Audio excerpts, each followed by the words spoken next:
पुष्पा को नेशनल खिलाड़ी समझे क्या? इंटरनेशनल है। फायर है तू, वाइल्ड फायर है।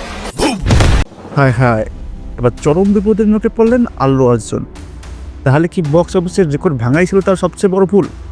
এটাতে কি হলো আল্লু অর্জুনের সঙ্গে? ভালো হোক কিংবা খারাপ, আল্লু অর্জুন একের পর এক রেকর্ড করেই যাচ্ছে, কিন্তু আবার রেকর্ড করেই গ্রেপ্তার হলেন এই সুপারস্টার।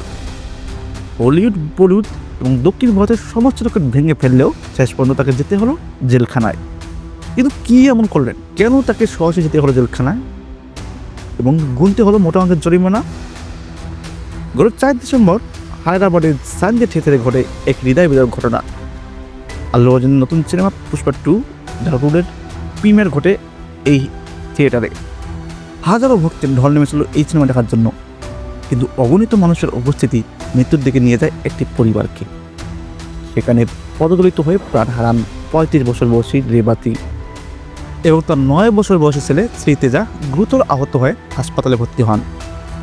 এই মর্মান্তিক ঘটনাকে কেন্দ্র করেই হায়দ্রাবাদ পুলিশ আল্লু অর্জুনকে গ্রেপ্তার করে। তার বিরুদ্ধে অভিযোগ উঠেছে নিরাপত্তার অব্যবস্থাপনা এবং ভিড় নিয়ন্ত্রণের গাফলতি। পুলিশ জানিয়েছে শুধুমাত্র নায়কের জনপ্রিয়তার জন্যই পুরো ব্যবস্থাপনা ছিল অসচেতন, যার ফলে এমন ভয়াবহ দুর্ঘটনা ঘটে। মূলত এই ঘটনার পরেই আল্লু অর্জুনের বিরুদ্ধে দায়ের হয় মামলা।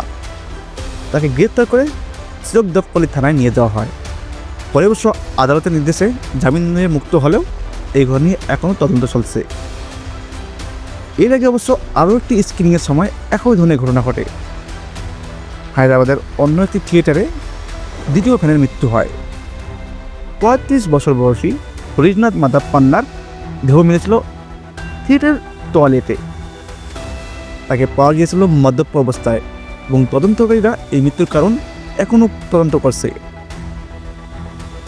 আল্লু অর্জুনের এভাবেই দেশের বিভিন্ন প্রান্তের ব্যাপক জনপ্রিয়তা, কিন্তু একই সঙ্গে তার ব্যক্তিগত জীবন এবং সুনামের সঙ্গে জড়িয়ে গেছে একাধিক বিতর্কিত ঘটনা।